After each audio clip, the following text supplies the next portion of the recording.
Bismillahirrahmanirrahim. Assalamualaikum warahmatullahi wabarakatuh. Pada kesempatan kali ini, kami dari kelompok 9 yang beranggotakan saya, Nur Silvia Hidayatul Rahmah, dan rekan saya, Syifa Isti'anatul Mahbubah, akan menjelaskan tentang metode Sam'iyah wa Syafahiyah.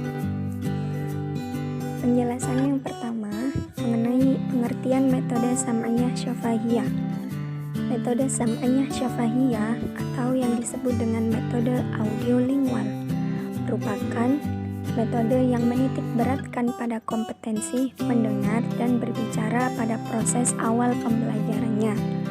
Kemudian disempurnakan dengan 4 kompetensi yang lain, yakni maharoh, istima', kalam, qiraah, dan kitabah. Untuk konsep dasar metode Sam'iyah Syafahiyah, diantaranya ada beberapa konsep dasar dari metode Sam'iyah Syafahiyah atau yang disebut dengan metode audiolingual, yaitu yang pertama, bahasa adalah gejala lisan yang terucap dan tidak tertulis. Yang kedua, setiap bahasa memiliki sistem tersendiri untuk mengungkapkan segala ide atau pikiran. Yang ketiga, bahasa dapat diperoleh melalui simulasi atau pengulangan yang sama, yang meliputi simulasi mengikuti, mengulangi, dan memberi penguatan bagi unsur-unsur bahasa. Yang keempat, bahasa adalah sesuatu yang digunakan oleh penutur asli dalam kehidupan sehari-hari. Dan yang kelima, contoh-contoh latihan yang dibuat itu dibuat dengan beragam bentuk. Berikutnya tentang ciri-ciri metode Sam'iyah Syafahiyah.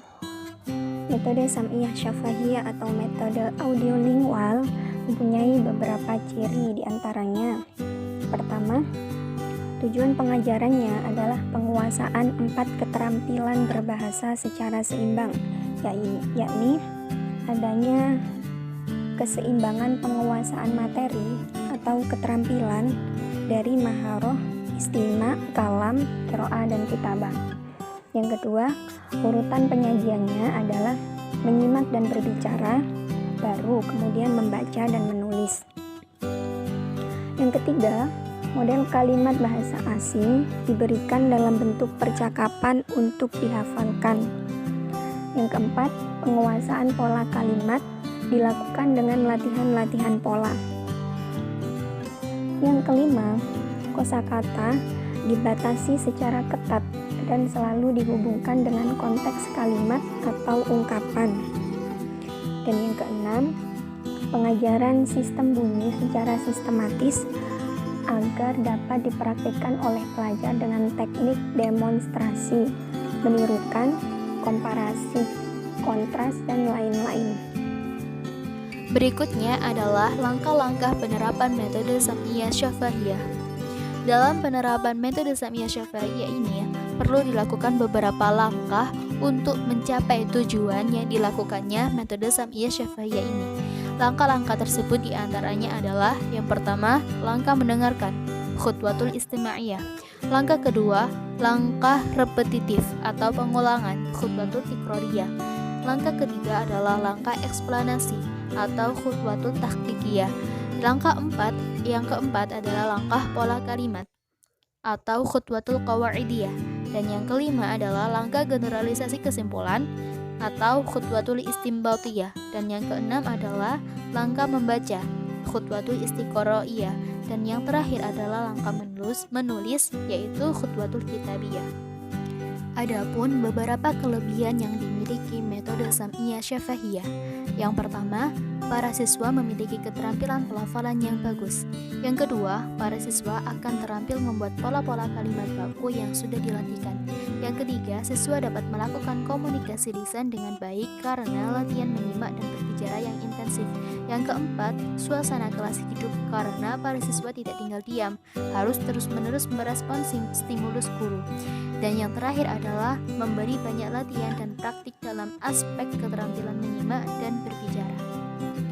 Bukan hanya kelebihan yang dimiliki oleh metode Sam'iyah Syafi'iyah ini, metode Sam'iyah Syafi'iyah ini juga memiliki kelemahan. Berikut beberapa kelemahan yang dimiliki metode Sam'iyah Syafi'iyah. Yang pertama, metode ini sangat membutuhkan guru yang sangat terampil dan cekatan. Yang kedua, ulangan pada metode ini seringkali membosankan serta menghambat penghipotesisan kaidah-kaidah bahasa. Yang ketiga, respons siswa cenderung mekanistis, sering tidak mengetahui atau tidak memikirkan makna ujaran yang diucapkan. Yang keempat, siswa bisa berkomunikasi dengan lancar hanya apabila kalimat yang digunakan telah dilatihkan sebelum di dalam kelas. Yang kelima, keaktifan siswa di dalam kelas adalah keaktifan yang semu karena mereka hanya merespon rangsangan guru. Dan yang terakhir, latihan-latihan pola bersifat manipulatif, tidak kontekstual dan tidak realistis. Demikian sedikit penjelasan dari kami, kurang lebihnya kami mohon maaf yang sebesar-besarnya. Wassalamualaikum warahmatullahi wabarakatuh.